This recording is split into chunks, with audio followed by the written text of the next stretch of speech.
programa del SABI en familia es un programa destinado a personas que están diagnosticadas de una patología mental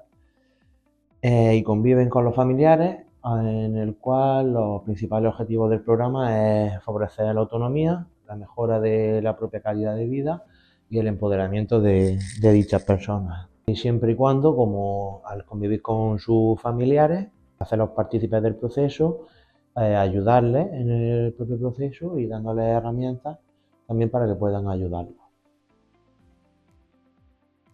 El modelo de trabajo que presenta actualmente este proyecto es un modelo de trabajo comunitario,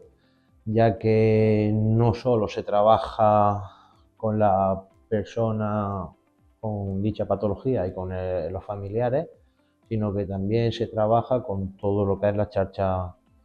comunitaria a la que pertenece la persona, ya sea centros de atención primaria de salud, centros cívicos, servicios sociales,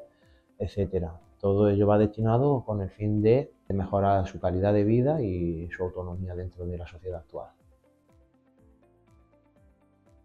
Los requisitos para acceder a este programa no son otros que ser mayor de 18 años y tener diagnosticado una patología mental, encontrarte en un momento de estabilidad clínica, no ser partícipe de ningún otro recurso comunitario dentro de la ciudad o de la comarca,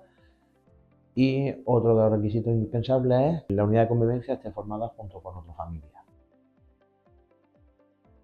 Puede ser a través del CESMIA al que pertenezca la propia persona o algún servicio destinado a ello, aunque también pueden contactar tanto con nuestra propia asociación, Salud Mental Ponent, como la coordinadora de Salud Mental Cataluña de Tierras de Lleida.